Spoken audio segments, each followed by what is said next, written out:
Biker harasses an elderly black disabled man unaware Keanu Reeves is nearby. Where are you watching from? Let us know in the comments and don't forget to like, share, and subscribe for more inspiring stories.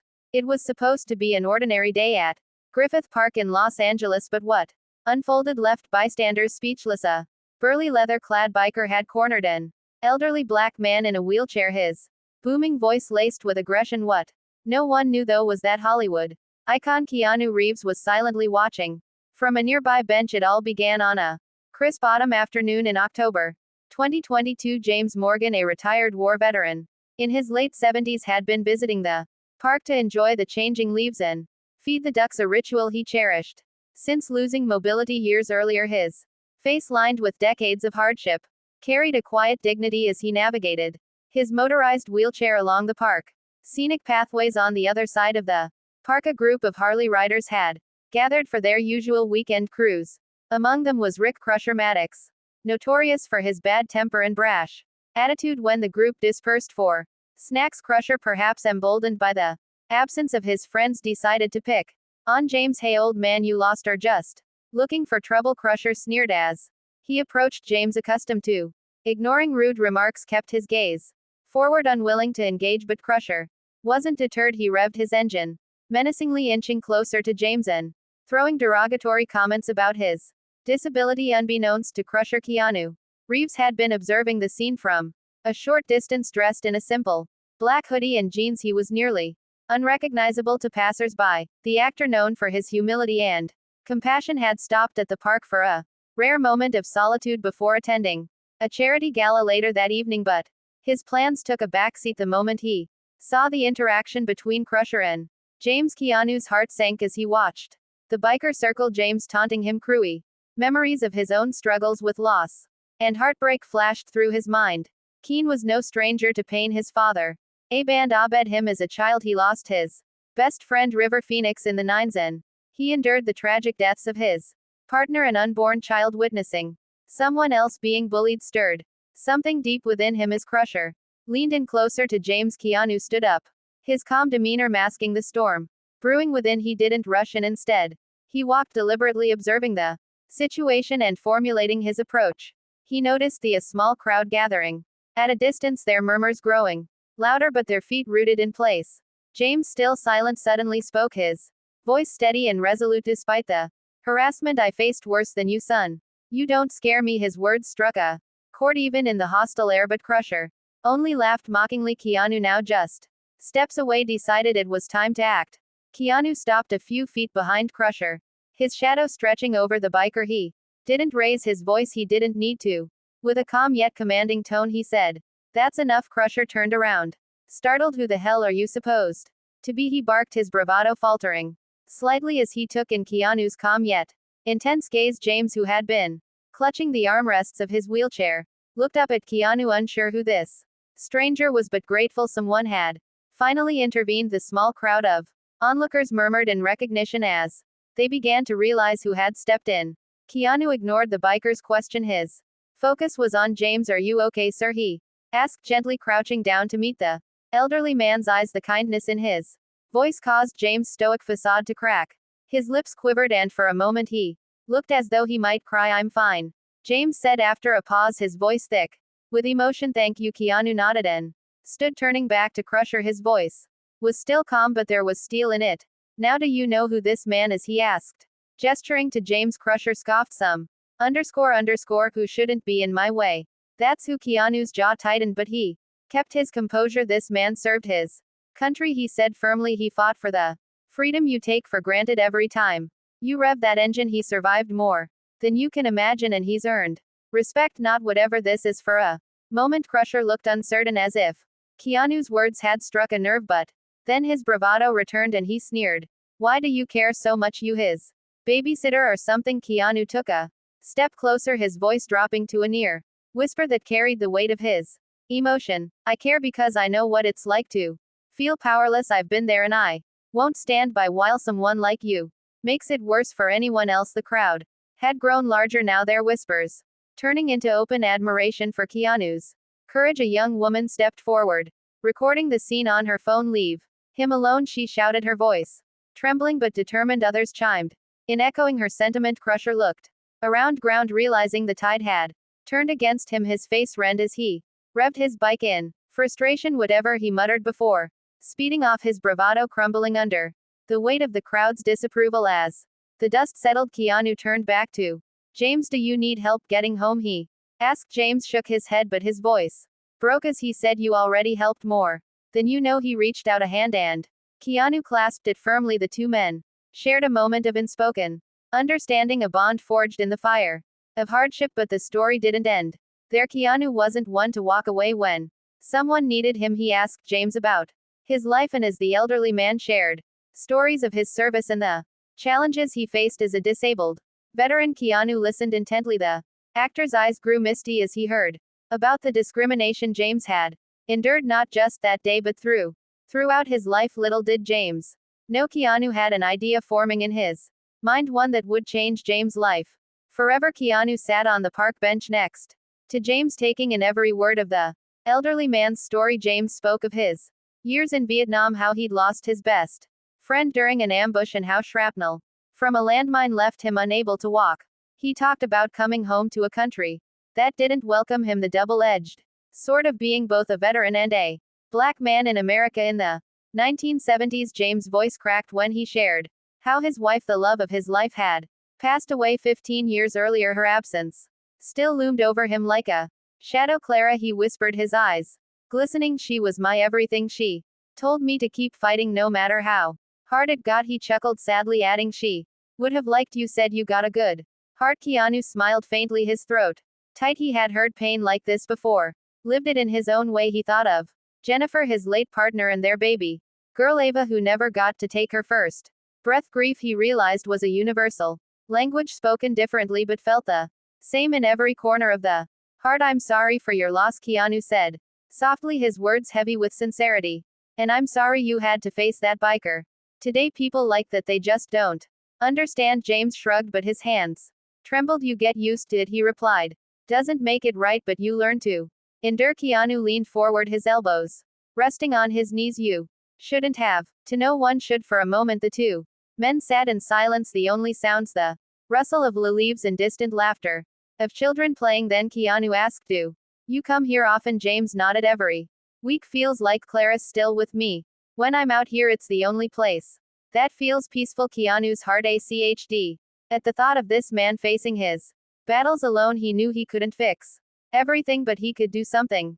"Would you let me take you to dinner sometime?" Keanu asked. "My treat. We can talk more, and maybe I can introduce you to some friends who'd love to hear your stories." James looked at him surprised. "Why would you want to do that?"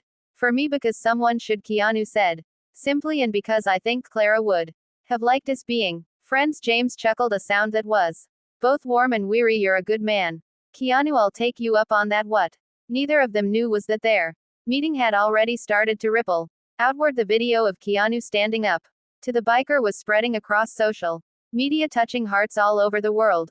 Strangers were inspired by his kindness, moved by his willingness to defend a man he'd never met. And back at the park, Keanu couldn't help but feel that this wasn't just a chance encounter, it was the beginning of something greater. But as he looked at James, he saw the weight of years of pain still etched in the old man's face. Keanu knew there was more he could do. Keanu decided that dinner wouldn't be enough that night. After parting ways with James, he sat in his quiet home, his heart heavy with the weight of the stories James had shared.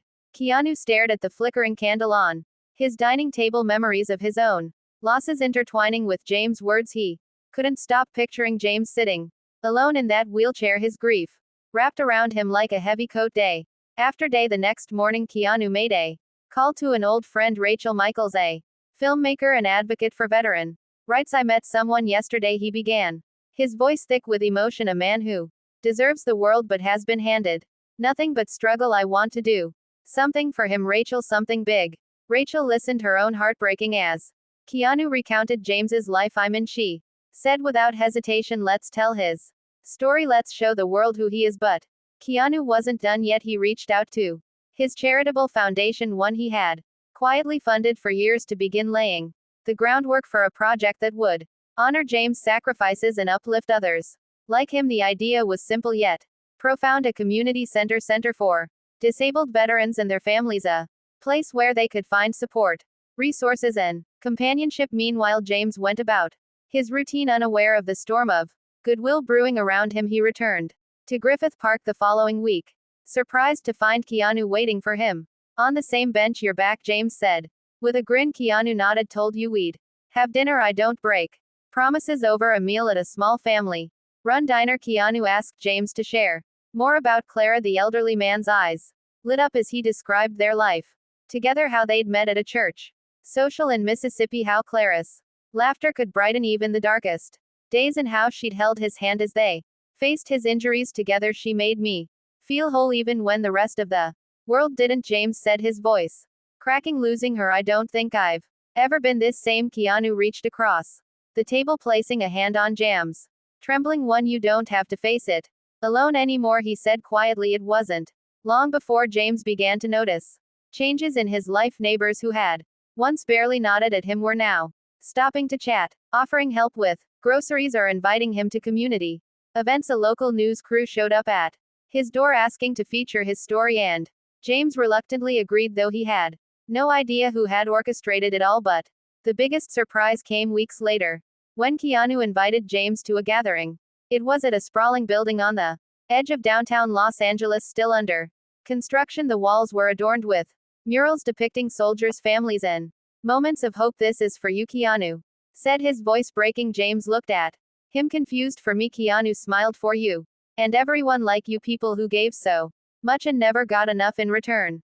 James's eyes filled with tears as he realized what was happening. I don't know what to say, he whispered. You don't have to say anything, Keanu replied. Just know you're not forgotten, and you never will be. As James stood in the middle of the community center, surrounded by strangers who had come together to honor him and his sacrifices, he felt something he hadn't in years. Peace. But the story wasn't over. Keanu had one last surprise planned, one that involved a trip back to the small church where James and Clara had first met, and a reunion James never thought possible. Keanu's final surprise was something he had been planning in secret for weeks. James had mentioned in passing how much he missed the little Mississippi church where he had first met Clara. It was where they had exchanged their vows, danced for the first time as husband and wife, and spent countless Sundays in quiet devotion. For years after her death, James had longed to visit it again, but the journey had always felt impossible in his condition. One crisp morning in December, Keanu arrived at James' apartment, a wide grin on his face. Pack a bag, he said. James looked at him confused. What are you up to now, Keanu? You'll see, Keanu replied, helping James into a car already loaded with his wheelchair. Hours later, James found himself stepping off a private plane onto the tarmac of a small Mississippi airport. His hands trembled as he realized where they were. No, he whispered, his voice cracking. Keanu grinned. Yes, a car took them down winding country roads until they pulled up to the little white church James had spoken of so fondly. The building looked just as James remembered, except now it was adorned with holiday wreaths and twinkling lights. But as James took it all in, he noticed something else. People. The churchyard was filled with faces from his past, old friends, neighbors, and even distant family members stood waiting for him, their eyes full of warmth. At the front of the crowd stood Pastor Elijah, the same man who had married James and Clara all those years ago, now leaning on a cane but smiling brightly. I thought I'd never see this place again, James murmured, tears streaming down his face. You've touched more lives than you know, James, Keanu said softly, and now it's time for all of us to give back to you. Inside the church, the pews were packed as a choir sang Clara's favorite hymn, Amazing Grace. James was led to the front, where a small altar had been set up. On it was a photograph of Clara, her smile radiant. Next to it was a candle, flickering gently as if she were there in spirit. James wept openly, his hand clutching the armrest of his wheelchair. She's here, he whispered. I can feel her. Keanu knelt beside him. She is, and she'd be so proud of you. The day ended with a banquet in the church hall where people shared stories about James and Clara, their laughter mingling with tears. Keanu sat quietly at James's side, letting the elderly man soak in the love that had been missing from his life for so long. Before they left, Pastor Elijah approached James. There's one more thing, my friend, he said, handing James a small, weathered Bible. Clara left this with me before she passed. She told me to give it to you if you ever came back. James opened the Bible with trembling hands. And there on the inside cover was a note. In Clara's handwriting, my darling James. If you ever feel lost, know that my love will always guide you home. James broke down, clutching the Bible to his chest. I love you, Clara, he whispered, his voice breaking as the sun over the little church, casting a golden glow across the fields. Keanu and James sat side by side, silent but deeply connected. Thank you, James said finally, his voice thick with emotion. Keanu placed a hand on his shoulder. You've done more for me than you know, James. And in that moment, under the Mississippi sky, it was clear that both men had found something they thought they'd lost, a sense of purpose, a reminder of love and the healing power of connection.